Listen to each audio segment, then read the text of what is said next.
안녕하세요. 사연에 빠지다의 DJ 민영입니다.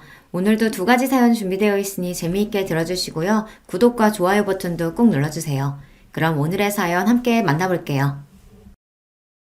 안녕하세요. 저는 동네에서 작은 반찬 가게를 운영하며 오늘도 성실하게 살고 있는 40대 여성 강은수라고 합니다. 반찬 가게 크기가 크지 않아서 아직은 저 혼자서 모든 일을 꾸려가고 있거든요. 아직 손님들이 들어오시기 전 가게 오픈을 준비하면서 열심히 반찬을 만들 때 그런 제 옆을 지켜주는 것이 바로 여러분들이 보내주신 귀한 사연들이에요. 손으로는 바삐 손님들이 좋아해 주실 만한 반찬을 만들고 귀는 쫑긋이 열고 여러분이 들려주시는 귀중한 인생 이야기를 들으며 매일 하루를 활기차게 시작하고 있습니다. 저도 그렇지만 세상에는 저보다 더 씩씩하고 열심히 살아가시는 분들이 참 많으시다는 걸 이 채널의 사연을 통해서 새삼 깨닫곤 합니다. 이런 저에게도 시련은 있었어요. 사람 인간관계라는 게 참 제 마음 같진 않잖아요. 제가 아무리 노력한다고 해서 꼭 상대방이 저에게 진심으로 대해준다는 보장도 없고요. 특히 결혼을 통해 가족이 된 시댁 식구들은 제 마음대로 고를 수 있는 사람들이 아니다 보니 더욱 대하기가 어려웠어요. 저 같은 경우도 시댁과의 마찰로 적지 않은 마음고생을 해야 했습니다. 사돈어른, 그래도 우리가 남도 아니고 우리 자식들이 결혼해서 2년 내서 같이 사는 마당에 이렇게까지 모질게 구실 필요는 없잖아요. 지금 모질다고 했습니까? 내 딸 감히 이 지경 만들어 놓고 나한테 그런 소리가 나와요? 먼저 시작한 건 우리가 아니라 당신네들입니다. 사람 귀한 줄 모르면서 본인들 발등 찍어봐야 이제야 아픈 줄 압니까? 아유, 잘못했습니다. 정말 다시는 안 그럴게요. 그러니까 제발 한 번만 선처를 해주시면. 선처라니? 내 눈에 흙이 들어와도 그런 일은 없다. 내 딸 가슴에 대목 박은 인간들 절대 가만히 안 놔둘 테니 군말 없이 저지른 죄값 다 치르시오. 인생에 고난이 닥쳤을 때 그래도 믿을 수 있는 건 든든한 친정 부모님 뿐이더라고요.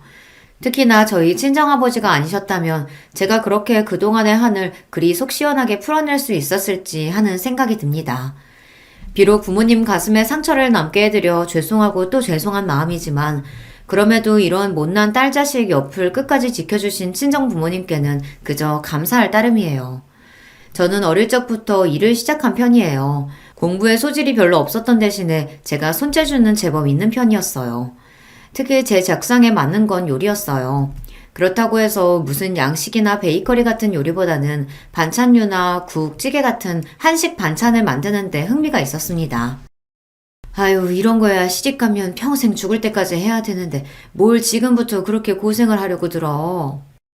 하필이면 요리를, 그것도 공부해서 유학이라도 갈 수 있는 양식도 아니고 한식의 재능을 보이는 저를 보고 저희 어머니 걱정이 이만저만이 아니셨습니다.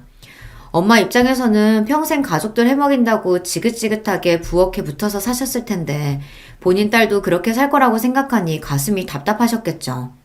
하지만 정작 저는 그렇게 고생하시는 엄마 옆에서 혹은 엄마 대신 식구들이 먹을 반찬을 만들면서 그저 싱글벙글 즐거울 뿐이었습니다.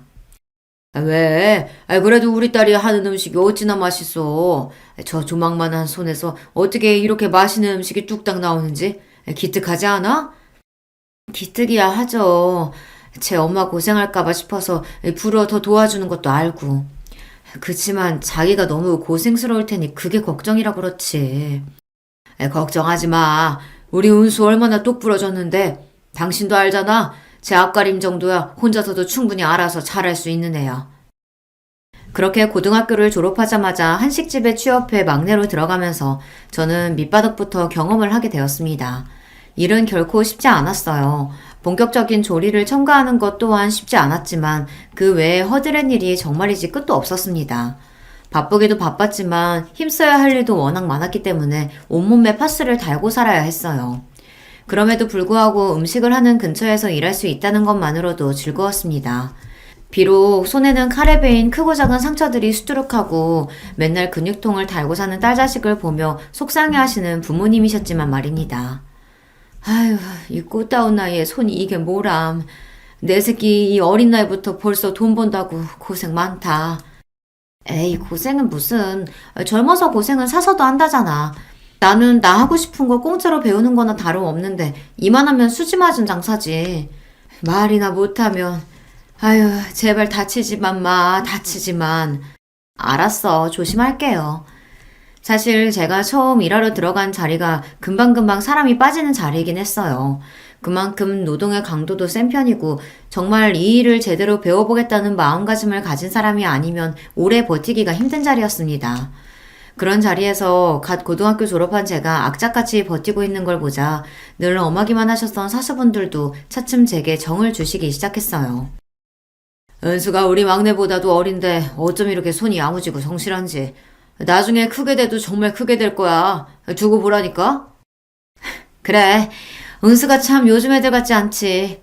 이왕이면 우리도 이렇게 성실한 후배한테 하나라도 더 가르치면 보람이 있지. 감사해요. 저 정말 열심히 할게요. 그렇게 딸버린 제게 정을 주시며 아껴주신 선배님들 덕분에 첫 직장에서 제 평생의 밑거름이 될 만한 많은 지식을 배울 수 있었습니다. 지금도 반찬 가게에서 그 레시피를 일부 사용하고 있어요. 그러니 저한테는 은인이나 다름없는 분들이시죠. 취직도 하고 연차도 좀 쌓이고 일하느라 바빠서 돈 쓸 줄도 몰랐던 탓에 월급은 고스란히 통장에 들어 있었습니다. 제 월급이 어느 정도 모이자 엄마가 말씀하셨어요. 하도 쓰는 데가 없으니 버는 족족 모이는구나. 우리 딸이 이렇게 고생해서 번 돈인데 엄마가 다른 건 해줄 거 없고 어떻게든 우리 딸내미 열심히 번 돈 불릴 수 있게 한번 최선을 다해 굴려볼게. 저희 엄마가 재테크에 일가견이 있으신 편이었거든요. 저희 집이 그렇다고 재산이 그렇게 많은 편이 아니다 보니 큰 수익까지는 기대하기 어려웠지만 그래도 엄마가 주식이나 펀드 등으로 투자하신 곳에 실패한 적이 없었어요. 그러니 저도 믿고 맡겼죠. 아무렴 저희 엄마가 제일 귀하게 생각하시는 게 저인데 제 돈 허투루 다루시겠어요? 그런 의심은 해본 적도 없습니다. 엄마가 알아서 잘 굴려줘요. 어차피 나는 재테크라고는 젬병이고 은행에 저금할 줄밖에 모르는데 그러느니 엄마가 굴려주면 나야 고맙지. 그러고는 엄마한테 돈 맡긴 것도 잊어버리고 열심히 일 배우며 성실하게 살아갔습니다. 시간이 흘러 저도 연차가 좀 쌓이다 보니 이제 불 앞에서 몇 가지 음식을 맡게 되기도 하고 일하는 보람도 더더욱 커졌어요. 그것도 나름의 승진이라고 월급도 조금씩 올라서 제가 가치를 인정받는 것 같다 뿌듯했습니다. 남편을 처음 만난 건 제 경력이 5년 차를 넘어갈 무렵이었어요. 평소에 제 사수분들이 워낙 저를 예뻐해 주셨기 때문에 누구에게 말을 꺼내도 제 얘기를 좋게 해주시는 편이었습니다. 진짜 저보다도 더 저를 고평가해 주시는 것 같아 민망하긴 했지만 어쨌든 그건 역시 선배들의 애정이라고 생각하니 기분은 좋더라고요. 남편은 제가 일하던 한식당의 납품업체 직원이었습니다. 저보다 먼저 저에 대한 남편의 호감을 알아챈 선배분들이 은근히 저를 부추기셨습니다. 오대리가 사람이 참 성실하고 괜찮아. 헛짓한 성격도 아니고 은수 너랑은 딱이다 딱. 그렇게 반쯤은 호기심으로 반쯤은 주변의 부추김에 등 떠밀려 남편과 교제를 시작하게 되었습니다. 남편 역시 어려서부터 일을 시작한 사람이었어요. 저 같은 경우에는 제가 하고 싶은 일이 확고해서 그런 거였지만 남편은 사실상 집안 환경 때문에 반쯤 떠밀리듯 사회생활을 시작한 사람이었습니다. 아버지께서 보증을 잘못 써시는 바람에 저희 어렸을 때 집이 한바탕 뒤집어진 적이 있었어요. 빚이 꽤 많은 편이었는데 지금은 어느 정도 정리가 되기는 했지만 그 여파가 무시할 수 없는 수준이라 자라는 내내 넉넉하지는 못한 환경이었어요. 공부를 그렇게 썩 잘하는 편까지는 아니었어도 대학을 못 갈 수준까지는 아니었는데 집에서 대학 학비까지 기대하기는 어려운 형편이었죠. 그러다 보니 지금은 이렇게 일만 하고 있네요. 저야 제 선택에 의해서 대학 진학을 스스로 포기한 거지만 남편 입장에서는 가고 싶음에도 불구하고 환경이 받쳐주질 않아 울음을 삼키고 포기했던 대학이니 아쉬움이 남을 수밖에 없겠다는 생각이 들었습니다. 그래서 제 딴에는 위로의 뜻으로 남편에게 말했어요. 그래도 제 역시 참 대단하네요. 가고 싶었던 대학 환경 때문에 가지 못하게 됐으면 원망하는 마음이 들 수도 있고 부모님께 반항심이 생길 수도 있는데 그거 생산적인 방향으로 돌려서 일찍부터 자기 일을 시작한 거잖아요. 직업에 귀천이 세상에 어디 있겠어요. 제 한 몸 스스로 건사하면서 나쁜 짓 안 하고 성실하게 일하면 무슨 일이든 다 귀한 일인 거죠. 우리 재 역시 참 기특하네. 기특해. 나 참 나같이 별 볼 일 없는 사람한테도 그렇게 이야기해주고 은수씨 마음 씀씀이가 참 고와요. 저랑 몇 살 차이도 나지 않았지만 그래도 몇 년 사회생활을 더 했다고 조금은 사회에 찌든 느낌도 있었던 남편이었습니다. 그런 남편에게 이런 식의 칭찬을 해준 것도 제가 처음이었다고 했습니다. 어쩜 제 자식이 가정 형편 때문에 일이 고생하는데도 부모가 한번 다독여주지도 않았는지 남편이 안쓰러운 마음이었습니다. 만난 지 5년이 넘어갈 무렵 갑작스레 아이가 찾아왔을 때도 당황스럽기는 했지만 불안한 마음이 들지는 않았습니다. 그만큼 제게 단단한 믿음을 준 남편이었으니까요. 오래 만나면서 양가에서도 저희 결혼을 이미 기정사실로 여기고 계셨기에 결혼까지 이르는데 걸릴 만한 것도 없었습니다. 너 배부르기 전에 웨딩드레스 입으려면 빨리 준비해야 돼. 더 미루려고 들지 말고 최대한 빠른 날짜로 잡아. 특히나 시댁에서 무서운 기세로 결혼을 밀어붙이셨습니다. 그런 거 치고는 아들 장가 보내면서 신혼집이나 혼수나 너무 인색하게 군다는 인상을 주는 시어머니긴 하셨지만요. 하지만 남편에게 그동안 들어온 바가 있었으니 솔직히 크게 기대한 건 없었습니다. 우리 집에서 해주는 게 너무 없어서 미안해. 아니야. 애초부터 뭐 그렇게 기대하는 게 있었던 것도 아니고. 이 나이 먹어서 결혼하는 건데 사는 건 우리가 알아서 해결해야지. 그래도 쟤 역시 지금껏 모아둔 거랑 내가 모은 거 합치면 우리 두 사람이랑 아이 지낼 정도의 전셋집 정도는 구할 수 있을 테니까 그것만 해도 얼마나 다행이야. 애초에 시댁에서 금전적인 지원은 바라지도 않았어요. 바란다 한들 뭐 돈 나올 구석이 있는 집이어야 나올 게 있죠. 어차피 기대를 하나 하지 않으나 도움받기는 글렀는데 괜한 기대로 마음 상할 일 만들고 싶지 않았습니다. 그렇게 반반 결혼을 하게 되었죠.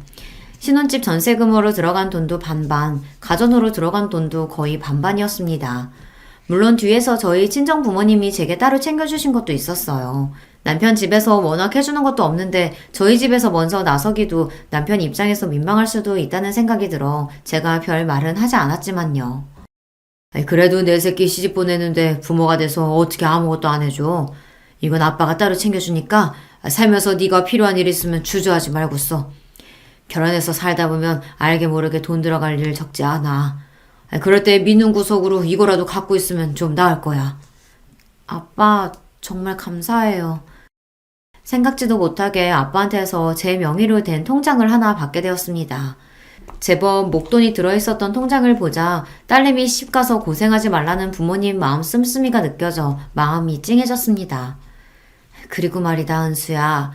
이건 네 남편이나 시댁 쪽에는 얘기하지 말어.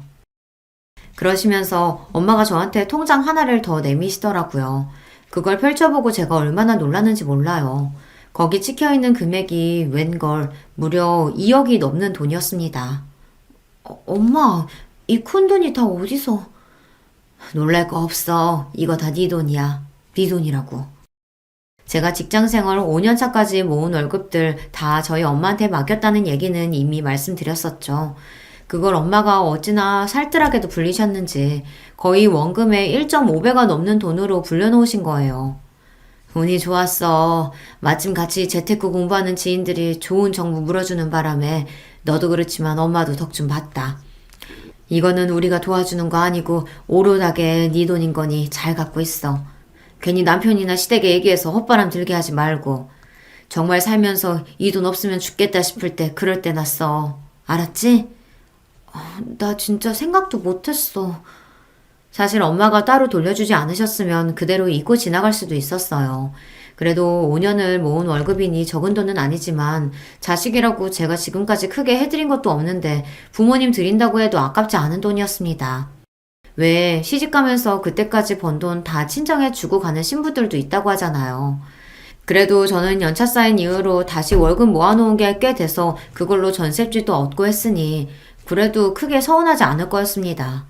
제 입장에서는 정말로 생각지도 못한 횡재였어요. 그렇게 든든하게 믿는 구석 챙기고 시집을 가게 되었죠. 아버지가 주신 돈과 엄마가 불려주신 돈을 합해서 2년 만기 적금으로 묶어두었습니다.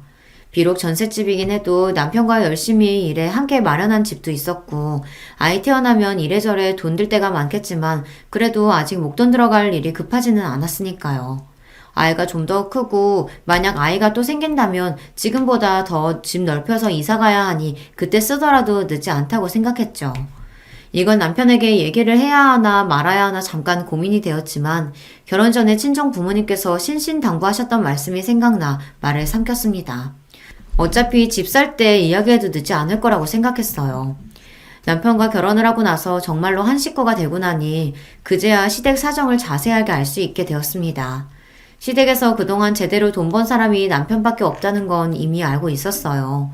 그렇기 때문에 남편이 시댁 생활에 도움이 많이 되었다는 것 또한 알고 있었습니다. 시아버지는 남편 어릴 때 그렇게 크게 한번 실패하신 이후로는 집안에서 제대로 기도 펴지 못하시고 변변한 돈벌이도 제대로 하지 못하셨다고 하셨어요. 간간히 일이 들어올 때 일용직이나 짧게 일을 하시곤 했지만 정기적으로 일을 하시는 게 아니었기 때문에 늘 생활이 쪼들릴 수밖에 없었죠. 남편이 좀 더 공부하고 싶은 마음에도 눈물을 삼키며 취업 전선에 뛰어들어야 했던 것도 바로 그런 이유 때문이었습니다. 그러면 어머님은 따로 일하신 적이 없어? 어머니도 나 학교 다니고 할 때는 간간히 부업 같은 건 하셨어도 제대로 된 일 해보신 적은 없어. 당신 부모님들 열심히 사시는 거에 비하면 내가 참 당신한테 이런 이야기 하는 게 부끄럽다. 무슨 그런 소리라고 있어. 사정 모르고 결혼한 것도 아니고. 자기 본가 얘기가 나올 때마다 제 앞에서 주눅이 드는 남편이었어요. 자기 잘못도 아니고 그런 가족도 가족이라고 어떻게든 건사하겠다고 피땀을 흘리며 열심히 살아온 남편이었습니다. 제게 고개 숙일 이유가 하나도 없는데도 위축된 남편 모습이 가슴이 아팠어요. 한편으로는 아무리 사는 게 힘들어도 그렇지 자식을 둘씩이나 세상에 내어놓고는 부모로서의 책임도 제대로 지지 않는 시아버지나 시어머니가 조금은 원망스러운 마음도 들었습니다. 하지만 괜히 저까지 이런 이야기를 보태지는 않았어요. 가뜩이나 시댁 식구들 만날 일 있을 때마다 제게 미안해하는 남편에게 마음의 짐만 더 지어주는 꼴이 될 것 같았어요. 그래서 시댁에 대한 불만을 애써 삼켰습니다. 남편 밑으로는 나이 터울이 조금 나는 여동생이 하나 있어요. 제 입장에서는 시누이인 셈이죠. 저희 남편이 이렇듯 평생 어린 나이부터 자기 가족을 부양해야 한다는 무거운 짐에 짓눌려 살아온 것과는 달리 시누이는 본인 어머니 사랑을 독차지하며 자랐습니다. 좋게 말하면 명랑한 아가씨인 거고 있는 그대로 말하면 철딱서니가 좀 없었죠. 저희 결혼할 때만 해도 그래요. 엄마, 원래 형제들 결혼하면 혼수로 명품 가방 같은 거 하나씩 해주고 그러는 거 아니야? 얘, 가만히 있어. 시어머니 옆에서 쏙닥거리는 시누이였지만 그렇다고 그게 제 귀에 들리지 않을 정도는 아니었어요. 불어 저 있는 앞에서 들릴 듯 말 듯한 목소리로 말하는 것 자체가 저한테 바라는 바가 있었다는 거겠죠. 하지만 저희는 양가 집안 손 벌리지 않고 저희 힘으로 결혼과 관련된 모든 전반적인 준비를 해결하겠다고 공언을 한 상태였어요. 그렇기 때문에 양가 예단을 비롯한 자잘하게 들어갈 것들은 모조리 생략하기로 합의가 되어 있었습니다. 물론 그렇다고 해도 결혼하는 마당에 양쪽 부모님한테 아무것도 안 할 수는 없어서 부모님 포함 시누이까지 결혼식 날 입을 만한 좋은 옷 한 벌씩은 이미 다 해드린 참이었습니다. 저도 솔직히 어이가 없었지만 저보다는 제 옆에서 시누이 하는 꼴을 본 남편이 더 화를 냈습니다. 아무리 철이 없기로 서니 집안 형편 뻔히 알면서 명품 가방 소리가 대체 어디서 나오는 거야? 저희끼리 남은 자리에서 평소 성격답지 않게 흥분하는 남편을 도리어 제가 달래야 했어요. 너무 그러지 마. 아직 나이도 어리고 이것저것 꾸미고 싶기도 할 나이잖아. 아직 결혼할 나이도 아니고 주변에 결혼한 사람도 없을 테니 대충 들은 소리 가지고 잘 몰라서 저러는 걸 거야. 모르든 말든 자기가 우리 결혼에 하는 게 뭐가 있다고 당신한테 그런 요구를 해. 지금까지 저 키운다고 내가 뼈 빠지게 벌어다 바친 것만 해도 얼만데. 다소 억울하게까지 들리는 남편 말이었어요. 하긴 부모라는 사람들이 제대로 자식 부양을 하지 않았는데 그거 결국 다 누구 몫이었겠습니까? 원하든 원치 않든 그래도 가족들 굶겨 죽일 수는 없으니 남편이 매달 갖다 준 생활비로 컸을 거 아니에요. 그거 생각하면 남편한테 고마워해도 모자랄 판에 솔직히 염치가 없는 소리가 맞긴 맞았죠. 지금까지야 그래도 한 집에 사는 가족이라고 좋든 싫든 그래도 나 낳아준 사람들이니까 이러고 살았다곤 하지만 나 앞으로는 절대 이렇게 안 살아. 지금까지 이런 꼴 본 거는 나 하나만으로 충분해. 당신이랑 살면서 나 당신까지 저런 꼴 보게 절대로 안 할 거야. 결혼해서 새 가정 이룬 이상 나한테 가족은 당신이랑 당신 뱃속에 있는 콩알이뿐이야. 내가 내 의지로 직접 선택한 가족들이 앞으로 내 인생의 1순위라고. 그러니까 당신도 시댁 식구들이 하는 말이라고 중간에서 난처해하지 말고 혹시나 나 몰래 말도 안 되는 요구하거나 하면 꼭 나한테 말해야 돼. 알았지? 알았어. 알았대도. 남편이 결혼 전부터 이렇게 당부한 게 한두 번이 아니었어요. 남편이 저렇게까지 저를 단속을 하는 걸 보면 시댁 식구들도 참 어지간하겠다 하는 생각이 들어 걱정스럽긴 했습니다. 하지만 워낙 남편이 그동안 저를 철통처럼 보호하는 바람에 제가 직접적으로 시댁 식구들 앞에 곤란한 일은 그리 많지는 않았습니다. 솔직히 그리 마음에 드는 시댁 식구들이라고 하긴 어려웠죠. 하지만 누가 뭐래도 남편이 제 편이고 저렇게 자기 본가 가족들이 제 아내 불편하게 만들까봐 신경을 곤두세우는 사람인데 제가 저 사람 말을 믿지 누구 말을 믿겠어요. 그렇게 저희가 결혼하고 시간은 빠르게 흘러갔습니다. 조금 이르게 저희 부부에게 찾아왔던 뱃속에 있던 아이도 태어났어요. 그리고 저 역시 다시 직장으로 빠르게 복귀했습니다. 아이 낳은 지 얼마 되지도 않아서 제가 그렇게 좋아하던 일터로 다시 돌아갈 수 있었던 건 친정 부모님들 도움 덕이 8할 이상이었어요. 엄마, 내가 돌보미 분 구한다니까 그러네. 돌보미 분 구하는 건 구하는 거고, 구해진다고 하더라도 그분이 24시간 돌봐줄 수는 없는 거잖아. 너 일하면서 밤에 잠도 제대로 못 자고 직장에서 절대로 못 버텨. 군소리 하지 말고 엄마가 도와준다고 할 때 그냥 그러려니 해. 그렇게 염치도 없이 친정어머니 도움을 받아가며 초보 엄마 아빠 생활을 시작하게 되었습니다. 장모님께 감사해서 어째. 우리 세윤이 모신다고 매일같이 여기까지 들리시는 것도 보통 일이 아닐 텐데. 내가 장모님 장인어른께 정말 염치가 없다. 이거 이번에 성과금 받은 건데 장인 장모님 보약이라도 한 채 지어드리자. 당신 저번에 어머님이 돈 부탁하셔서 해드리는 바람에 이번 달 용돈도 부족하지 않아? 아무리 부족해도 사람이 할 도리는 하고 살아야지. 괜찮아. 이런 데 쓰려고 버는 돈인데 뭐. 고마워 여보. 저보다도 저희 남편이 더 살뜰하게 저희 친정 부모님을 챙겼습니다. 결혼 이후로 남편이 저희 친정 부모님에 대해 정서적 거리가 많이 좁혀진 것 같았어요. 저희 연애할 때도 남편이 부모님께 잘하긴 했는데요. 그래도 결혼 이후로는 태도가 더욱 호의적으로 바뀌었습니다. 제 생각에는 아무래도 자기 본가 식구들하고 저희 친정 부모님이 비교가 많이 됐던 것 같아요. 남편이 결혼할 때부터 이제 가정 이루고 나면 생활비 같은 것도 예전처럼 많이 못 도와드린다고 시댁에 단단히 못을 박아두었어요. 그런 탓에 예전만큼은 아니지만 그렇다고 시댁에 정기적으로 수입이 있는 게 아니다 보니 여전히 야금야금 남편에게 손을 벌리는 시댁이었습니다. 남편 역시 그런 요구를 받을 때마다 화를 내면서도 그래도 가족이라는 굴레를 벗어나긴 쉽지 않은 일이다 보니 예전만큼은 아니어도 매번 어느 정도는 시댁을 챙겨드린다는 걸 알고 있었어요.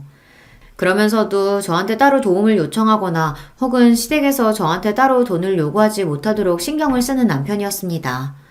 반면 그런 시댁과는 다르게 저희 친정에서는 저희 결혼 이후로 항상 뭐라도 보탬이 될 건 없을까 늘 저희에게 신경을 쓰셨습니다. 거기다 아이까지 봐주고 계셨으니 남편 입장에서는 얼마나 비교가 됐겠어요.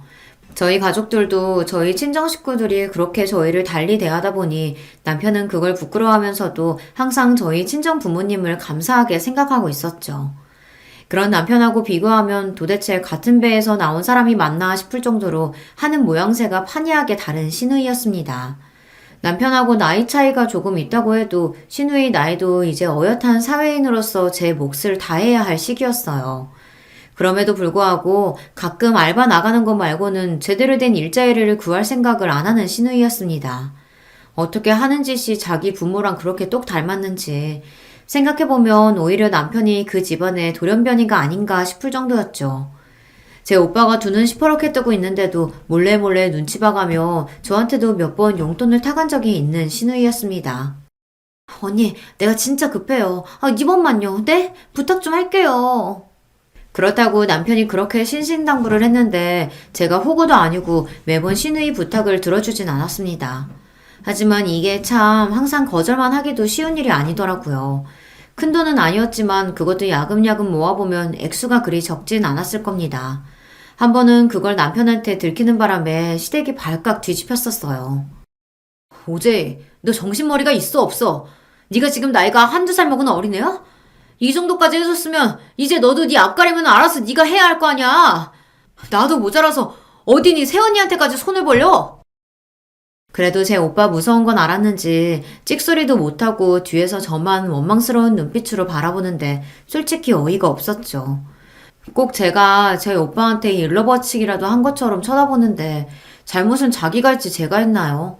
돈 쓰고도 좋은 꼴 못 보는 거 보니 제가 괜한 짓을 했다 싶었습니다. 그런 저를 보고 창피하지도 않은지 시어머니가 남편에게 소리를 빽 질렀어요. 아니, 얘가 가져가면 뭘 얼마나 가져간다고 애를 그렇게 쥐잡듯이 잡아. 재혁이 너도 참 그러는 거 아니다. 네 가정 생겼다고 네 동생이랑 어미의 아비는 어떻게 살든 신경도 안 써? 내가 널 어떻게 키웠는데? 어떻게 키우다뇨. 나한테 그런 소리 하면 안 되죠. 그러는 나야말로 지금까지 어떻게 살았는데. 그간의 서름이 터졌는지 원망을 쏟아놓는 남편 눈시울이 붉어졌습니다. 이러다 또 괜히 내 남편만 상처받지 싶어 얼른 끼어들어 말렸어요. 여보, 그만해. 그만하고 가자, 응? 내가 나 하고 싶은 거 포기해가며 그동안 이만큼 했으면 됐지. 간신히 이룬 가족까지 깨트리고 싶어서 그래요? 도대체 나한테 왜 이러는 거야? 그렇게 따지면 우리라고 뭐 서운하는 거 없는 줄 알아?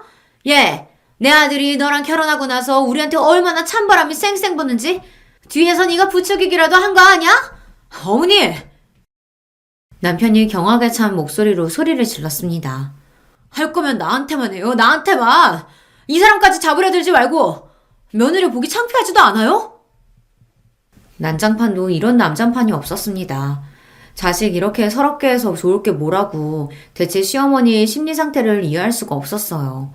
그러면서도 철딱선이 없는 자기 딸은 얼마나 감싸는지 막내딸만 자식이고 저희 남편은 자식이 아니랍니까? 똑같이 자기 배로 낳아놓고 누군 밑빠진 독에 물 붓듯이 퍼주기만 하고 누구는 없는 형편에도 저리 철딱선이 없이 구는 걸 감싸주기까지 해요. 10손가락 깨물어 안 아픈 손가락 없다 하더니 시어머니한테는 딱히 그런 것도 아닌 모양이었습니다.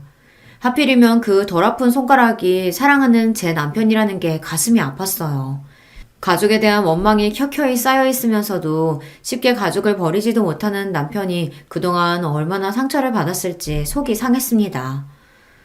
내가 정말 이런 꼴까지 보이고 싶진 않았는데 당신한테 이런 못 볼 꼴까지 보여서 정말 미안해. 그치만 앞으로는 제이한테 아무것도 해주지 마. 오늘도 봤지? 자기가 받은 건 생각도 못하고 저 좀 듣기 싫은 소리도 듣는다고 원망하는 것 좀 봐. 해줘봤자 감사할 줄도 몰라. 당신까지 괜한 짓 하지 마. 알았어. 내가 잘못했어. 그날 다친 남편 마음을 달래주느라 꽤나 애를 먹어야 했습니다.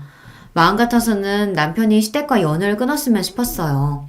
하지만 남편이라고 왜 그러고 싶지 않았겠습니까? 그게 차마 쉽지 않으니 남편도 지금까지 이렇게 시달리며 살아온 거였겠죠. 답답한 마음이 들긴 했지만 과연 나였으면 매몰차게 부모지간의 연을 끊을 수 있었을지 생각해보면 저 역시 쉽게 대답할 수는 없었습니다.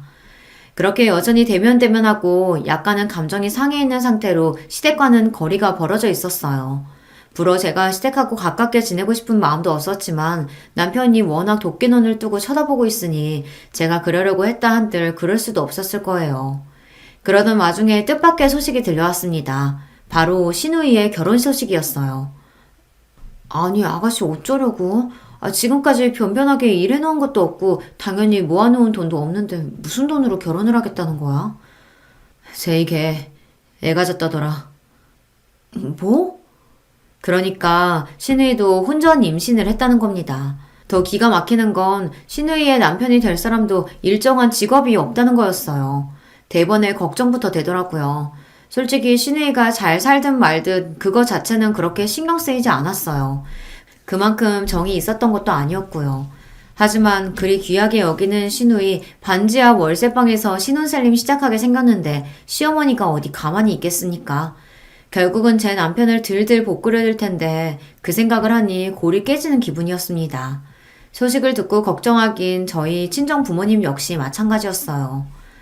아유, 사돈댁은 대체 어쩌려고 그런다니? 없는 형편에 딸 자식 시집을 어찌 보내려고? 또 우리 오서방만 잡으려 드는 거 아닌가 몰라. 이번에는 그 사람도 마음 단단히 먹었는지 어린 반푼어치도 없는 소리라고 하는데 어떻게 될지는 가봐야지. 그렇다고 동생이 결혼하는데 손윗사람이 돼가지고 아무것도 안 하고 손 놓고 있을 수만 없잖아. 아유, 또 오서방이 속이 어지간히 썩겠어. 너도 그렇고. 이미 시댁 돌아가는 꼴이 어떤지는 진작 알고 계신 친정 부모님이셨기 때문에 얼굴에 수심이 드리워지셨습니다. 예상했던 것처럼 얼마 지나지 않아 시어머니가 은근히 저희를 들쑤시기 시작했어요. 예, 그래도 동생이 시집 가는데 아무것도 안 들려보낼 순 없잖니. 걔가 지금 홀몸도 아니고. 그건 어머니가 알아서 하셔야죠. 저는 지금까지 제가 낳은 자식도 아닌 걔 이만큼 키워놓은 것만 해도 제 할 돌이 넘치겠어요. 너는 또 말을 그렇게 서운하게 해? 예, 네 남편 말하는 것 좀 봐라. 너도 애 생겨서 결혼했잖아. 그러면 이해를 좀 해줘야지. 지금 제 이 마음이 얼마나 불안하겠어? 지금 누구랑 누굴 비교하는 거예요? 이 사람은 어릴 적부터 열심히 일하면서 자기 앞가림 똑부러지게 한 사람이에요. 쥐뿔 가진 것도 없으면서 덜컥 애부터 생겨서 제 오빠한테 살림살이 내놓으라고 하는 애랑 비교를 해요? 그렇게 딸 자식이 안쓰러우면 부모인 어머니가 해결하세요. 지금까지 제가 갖다 드린 돈 다 어쩌셨는데요. 그거 한두 푼도 아닌데 생활비 쓰고도 알뜰하게 모았으면 애 혼수 보탬 정도는 되잖아요. 그거 다 어쩌셨는데요. 그러자 시어머니가 우물쭈물 말했습니다. 아니, 식구가 셋인데 돈 쓰려고 하면 그거라고 넉넉해? 그나마도 너 장가 들고 나서는 오만 눈치 다 보게 만들더니. 그렇게 제 눈치가 보기 싫으셨으면 직접 나가서 돈을 버시던가요.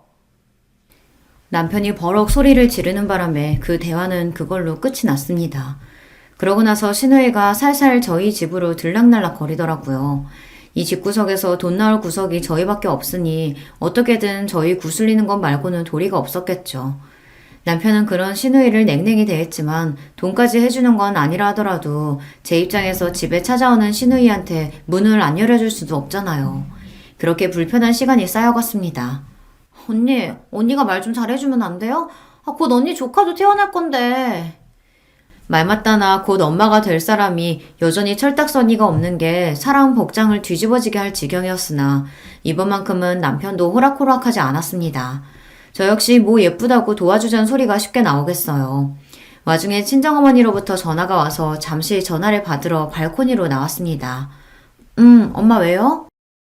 은수야, 다름이 아니라 우리 세준집에서 급하게 이사를 나가야 한다고 해서 보증금을 빼줘야 할 것 같은데 엄마 아빠 돈 묶어놓은 게 있어서 당장은 빼주기가 어렵거든. 한 달 정도 좀 돈 좀 용통해 줄 수 있을까? 풀리는 대로 바로 이자까지 쳐서 돌려줄게. 이자는 무슨, 엄마 아빠가 우리한테 해주는 게 얼만데. 맞다. 나 결혼 전에 엄마 아빠가 준 돈 적금으로 묶어놓은 거 이번에 만기돼요. 3억 가까이 되니까 보증금 내주는데 문제 없을 거야. 내가 조만간 은행 들려서 해결할게. 고맙다. 우리 딸내미밖에 없네. 무슨 고맙기는. 항상 내가 고맙지. 그렇게 기분 좋게 통화를 마치고 거실로 돌아오는데 신우이가 허둥질둥 돌아갈 채비를 하더라고요. 아가씨 가시게요? 결혼 전이라 이것저것 준비할 게 많네요. 언니 나 먼저 가요? 그러고 급하게 나가는데 혹시 엄마랑 통화한 걸 들었나 싶더라고요. 돈 얘기 들으면 눈 뒤집힐 거 뻔하니까 일부러 발코니 문도 닫고 통화했는데 설마 들었겠나 싶었습니다. 하지만 제 이런 생각이 얼마나 아니랬는지 깨닫는 데는 불과 며칠이 걸리지 않았어요. 너 적금 탄다며?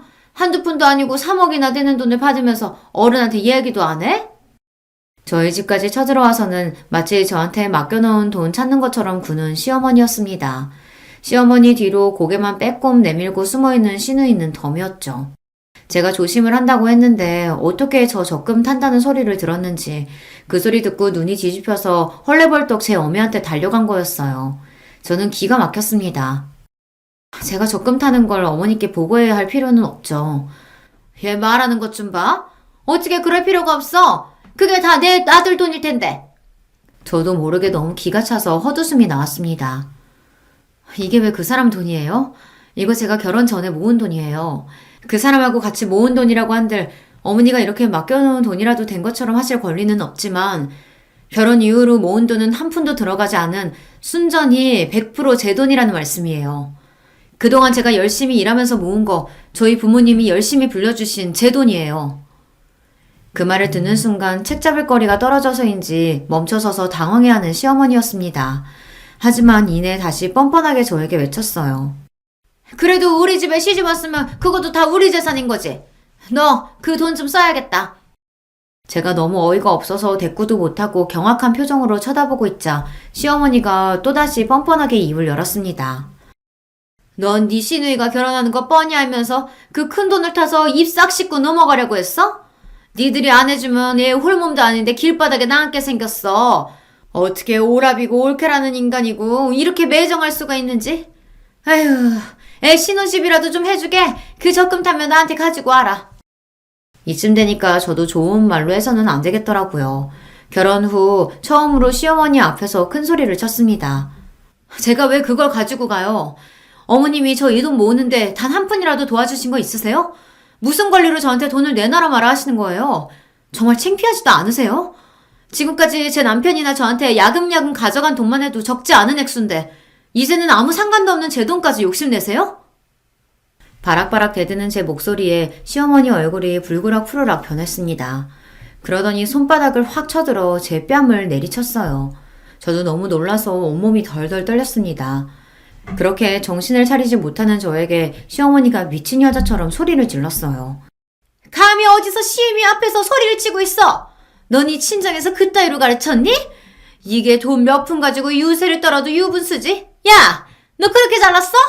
내 아들이 네 편 좀 들어주니까 아주 세상에 무서운 게 없지? 내가 진작 네 버릇을 고쳐놨어야 하는 건데 어른 무서운 줄도 모르고 감히? 사람이 너무 화가 나니까 오히려 말문이 턱턱 막히더라고요.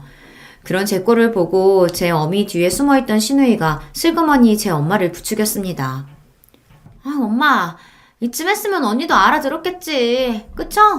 언니가 하도 집안 어른 무서운 줄도 모르니까 엄마도 얼마나 마음이 상하셨겠어요. 엄마, 그만하고 가자. 언니도 이만하면 엄마 뜻 잘 알아들었을 거야. 언니, 그러면 은행 갔다 와서 연락 줘요. 네? 그러고는 제 엄마를 끌고 가는데 저한테 감히 손찌검을 한 시어머니도 시어머니지만 저 돈 있다는 걸 알고 지 어미까지 끌고 와서 감히 제 돈으로 시집가기 전에 한 미쳐 뽑으려드는 저 시누이란 인간도 그만 잡아 죽이고 싶어졌습니다.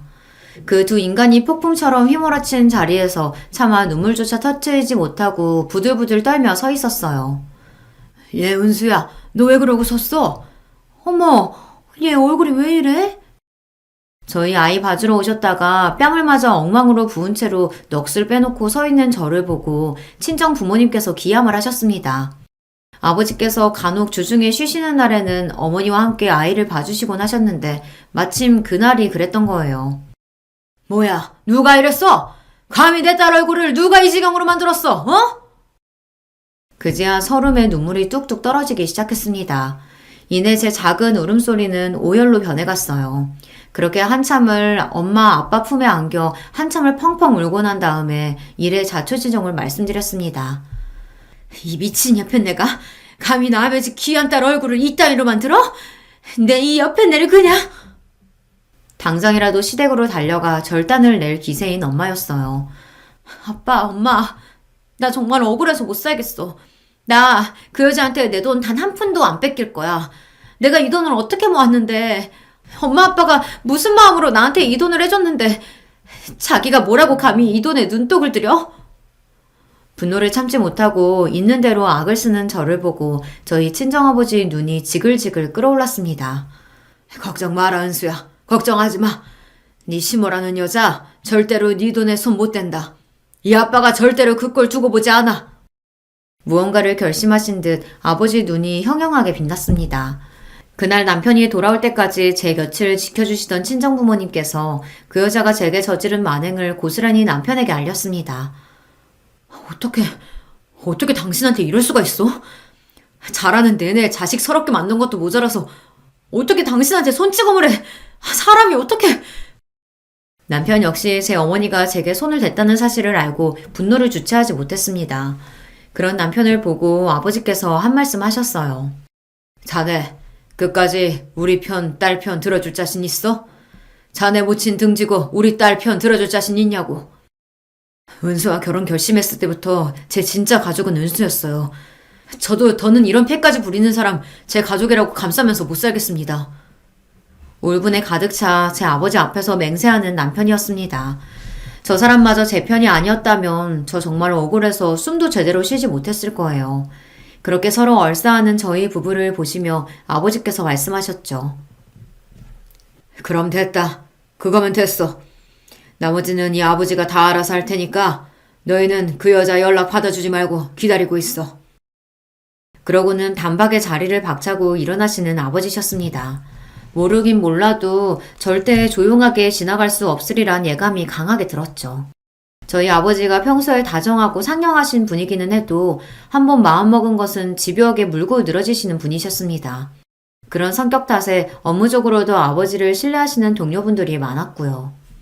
그로부터 며칠 지나지 않아 남편에게 경찰서로부터 연락이 왔습니다. 네? 저희 어머니가요?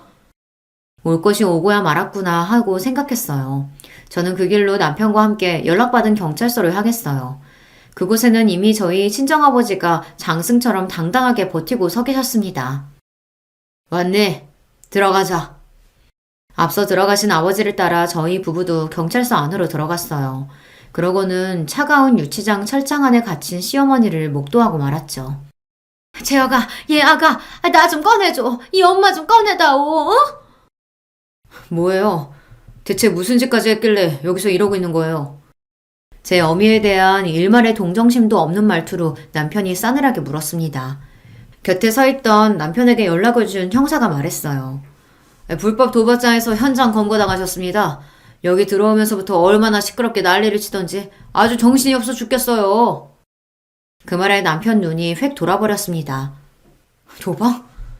지금 도박이라고 했어요? 평생 아들 등골 빼먹으며 살더니 그동안 갖다 준 돈으로 도박까지 했단 말이야? 정말 제정신이야?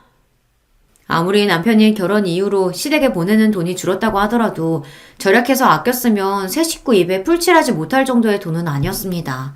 항상 돈 없다고 죽는 소리를 해서 대체 살림을 어떻게 하나 싶었는데 그거 야금야금 빼다가 도박까지 하고 있었던 거죠. 아니, 나는 얼마 하지도 않았어. 내가 그럴 돈이 나 있어? 그저 사는 거 팍팍하고 웃을 일 없으니까 차투리 돈 조금 남은 거 가지고 몇 번 기운 뗀 거밖에 없어. 정말이야. 무슨 판돈은 적어도 도박장을 제 집처럼 드나든다는 증언을 한 사람이 한둘이 아니에요. 형사가 코웃음을 쳤습니다. 그러더니 저와 남편을 안쓰럽다는 듯 바라보고 그러시더라고요. 도박은 죽은 자식이 와도 못 고쳐요. 남은 가족들이라도 멀쩡하게 살고 싶으면 이만 끊어내는 게 신상에 이로울 겁니다. 그러더니 혀를 찢차며 다른 용의자에게 건너가셨습니다. 여전히 철장을 양손으로 부여주고 덜덜 떨고 있는 시어머니 앞으로 저희 아버지께서 척 가서 서셨습니다. 꼴 좋네요. 남의 집 귀한 딸 얼굴을 그렇게 패서 뭉개놓더니 내 귀한 딸 그렇게 업신여기고 아무 일 없이 지나갈 수 있을 줄 알았습니까? 분노에 찬 아버지 목소리가 쩌렁쩌렁 울렸습니다. 그런 저희 아버지를 보고 시어머니가 통 사정을 하기 시작했어요. 사돈어른, 제발 저 좀 도와주세요. 사돈어른은 높으신 양반들하고 일하시니까 이런 것 좀 쉽게 빼주실 수 있잖아요. 네? 그러자 아버지께서 코웃음을 치셨습니다. 내가 미쳤다고 당신을 풀어줍니까? 내 새끼 얼굴에 손찌검하고 마음에 생채기 입힌 당신 같은 쓰레기를. 애초에 댁이 지금 왜 여기에 들어있다고 생각합니까? 아버지 말을 듣는 시어머니 얼굴이 점점 창백하게 질려갔습니다. 예, 저희 아버지는 검찰 수사관으로 30년째 근속 중이셨어요. 범죄와 관련된 일을 파고드는 데는 물독처럼 집요하게 물고 늘어지시는 아버지 입장에서 시어머니의 추악한 행태에 하나 찾아내는 것쯤은 일도 아니셨을 겁니다.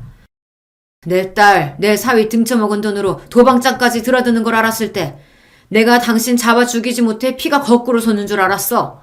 그런데 뭐? 풀어줘? 선처를 해줘? 정말 기도 안 차서. 사돈어른, 제가 정말 잘못했습니다. 제가 그때 잠깐 돌았었나 봐요. 정작 사과해야 할 저는 쳐다보지도 않고 저희 아버지한테만 개처럼 빌고 있는 시어머니를 보니 저도 분통이 터졌습니다. 잠깐 돌아서 그랬다고? 이봐요. 댁은 내가 알고 있는 한 항상 돌아 있었어. 제 속으로 낳은 제 자식 평생을 마음 춥게 만든 것도 모자라서 언강생심 며느리가 결혼 전에 모은 돈까지 탐을 내? 그것도 뻔뻔하게 짝이 없는 제 딸년 신혼집 해주겠다고? 내 남편이 도대체 당신한테 뭘 그렇게 잘못했어? 당신이 그러고도 사람이야? 남편 역시 더는 시어머니를 사람 대접하지 않았습니다. 설마하니 우리가 여기서 당신 빼내줄 거라고 기대는 하지 말아요. 감히 내 아내한테 손댄 그 순간부터 나는 이제 어머니는 없습니다. 내 가족 해치려던 인간들과는 이대로 영영 인연 끊을 거란 소리입니다. 아시겠어요? 그 길로 저희는 시댁과 모든 연을 끊었습니다. 더는 사고 수습해줄 멀쩡한 자식이 없으니 유치장에서 몸 갈려가며 한참을 고생한 시어머니였습니다. 이 지경이 되어서야 겨우 내 남편 저런 인간들에게서 풀려났다 생각하니 그것만으로도 다행이라 생각하기로 했어요. 쥐뿔 가진 것 없는 시누이가 결혼식도 못 올리고 제 남편과 쪽방살이를 한다고 할 때도 본인 주제에는 그것도 넘친다 싶었죠. 결혼해서 얼마 같이 살지도 못하고 이혼당했다고 했을 때도 그러려니 했습니다. 애초에 누군가와 가정을 이루고 살아갈 정신머리가 안 되는 여자였어요. 이 모든 사달의 시발점이 된 제 적금은 제 오랜 꿈이었던 저만의 가게를 마련하는 데 썼습니다. 이야기 시작할 때 말씀드렸던 바로 제 반찬 가게이죠. 아침마다 저를 차로 출근시켜주는 남편과는 여전히 다복하게 잘 지내고 있습니다. 이제야 저희 가정도 제자리를 찾은 기분이에요. 오늘 제가 들려드릴 이야기는 여기까지입니다. 여러분들도 가족분들과 좋은 하루 되시길 바라며 이야기를 마치겠습니다. 감사합니다. 안녕하세요. 저는 경기도에 살고 있는 60대 후반 할아버지입니다. 요즘은 뭐 그 정도 나이면 한창인 나이다 라고들 하는데 저는 젊은 시절에 고생을 좀 많이 해서 그런가 원래 나이보다 더 들여 보여서 정말 할아버지 같아요. 고생한 이야기를 간단하게 좀 하자면 아내가 둘째를 낳다가 난산으로 세상을 일찍 두고 두 딸을 혼자 키워왔습니다. 아이들을 위해서라도 새엄마가 필요한가 싶었던 적도 많았지만 그때는 새장가를 들면 새부인이 저희 아이들을 괴롭힐 것 같은 생각이 들었어요. 왜냐면 저도 사실 어릴 적 어머니가 집을 나가시고 새로 들어오신 어머님이 저에게 좋게 해주시진 않았었거든요. 그거에 대한 좋지 않은 기억이 있습니다. 그래서 혼자 아이들을 키웠어요. 물론 먼저 간 아내에게 미안해서 새로운 사람을 만나기 힘들었던 것도 이유 중에 하나입니다. 그 시절에 흔치 않은 연애 결혼이었거든요. 아이들은 너무나 고맙게도 건강하게 잘 자라주었습니다. 그리고 저에게 참 잘하는 효녀들이었어요. 엄마 없이 컸다는 것에 대한 불만이나 그늘이 있을 법도 한데 전혀 그렇지 않았습니다. 아빠, 혼자 애 둘을 키운다는 게 얼마나 힘든 건지 내가 결혼하고 아이를 낳아보니 더 잘 알겠더라. 첫째 아이는 결혼을 하고 아이를 낳고 나서는 저에게 고맙다 이야기하며 정말 펑펑 울었습니다. 저는 그 마음이 너무 고마웠고요. 젊은 시절부터 안 해본 일 없이 다 해가며 고생한 덕에 여기저기 아는 사람들이 참 많았고 그런 사람들의 덕을 많이 보며 살았습니다. 아이들을 혼자 키운다고 여기저기서 반찬도 많이 해주고 또 아이도 봐주시는 분들도 많았고요. 물론 저도 받고만 살았던 건 아닙니다. 도울 일이 있으면 언제나 제일 먼저 뛰어가서 도왔어요. 한 번은 옆집에 살던 친한 아우의 집에 갔다가 그 친구의 목숨을 살려준 일도 있었습니다. 심근경색으로 쓰러진 걸 제가 빨리 발견해서 살려냈었거든요. 병원에 도착해서 치료를 받는데 의료진들이 정말 2, 3분만 더 늦게 왔어도 큰일 났었을 거라고 하더군요. 다행스럽게도 그 아우는 별일 없이 회복했고 그 집안 사람들은 저를 정말 은인으로 생각했어요. 형님, 정말 제가 평생의 은인으로 모시고 이 빚은 정말 두고두고 갚겠습니다. 그 아우는 원래 참 부지런하고 열심히 사는 친구였는데 그런 사람들이 언제나 성공을 하잖아요. 그 아우도 크게 성공해서 지금은 저희 지역에서는 모르는 사람이 없는 중견기업을 운영 중입니다. 한 그룹의 사주가 된 거죠. 늘 형님 필요하신 거 있으면 편하게 이야기하라고 했지만 사실 누군가에게 부탁을 하고 하는 일을 편하게 하는 편의 사람은 아니라서 늘 말만으로도 고맙다고 했었습니다. 주변에 그런 사람들만 있어 그런지 저는 참 인복이 많다 생각하며 살았습니다. 첫째 사위도 참 좋은 사람이었거든요. 늘 아버님 하며 저를 챙겼습니다. 호탕하고 사람 좋고 큰 아이에게도 참 잘하고요. 아이들이 제 아빠를 따르는 것만 봐도 좋은 남자에게 시집을 잘 보냈구나 싶어 참 마음이 놓였어요. 문제는 둘째 사위였습니다. 어느 날 결혼을 하겠다고 둘째가 데려온 사위감이 참 마음에 들지 않았습니다. 무엇보다 딸아이에게 막대하는 것 같은 그 태도가 마음에 들지 않았어요. 어른 어려운 줄 몰라 하고 말도 생각나는 대로 다 뱉는 그 성격도 말입니다. 민정이는 저랑 결혼하는 게 복이죠. 좋다고 하도 그래서 제가 결혼해주는 거거든요. 어느 부모가 귀하게 키운 딸이 그런 소리를 함부로 하는 사위에게 시집을 보내고 싶어 하겠습니까? 저도 저지만 지 언니도 동생을 말렸어요. 언니가 매번 말했잖아. 네가 더 좋아하는 사람이랑은 결혼하면 안 된다고. 너를 더 좋아하는 사람을 만나라고. 근데 나는 저 사람이랑 결혼하고 싶어. 내가 좋아하는 사람이랑 사는 게 행복한 거지. 좋아하지도 않는 사람이랑 결혼을 왜 해? 둘째는 정말 막무가내였어요. 분명히 고생할 게 뻔해 보였기 때문에 저와 큰아이가 번갈아가며 타이르려 했지만 소용없었습니다. 그럼 연애를 좀 더 해보고 결혼을 하는 게 어떻겠니? 그러다 저 사람이 마음 바뀌면 어떡해? 지금도 내가 졸라서 하자고 하는 건데.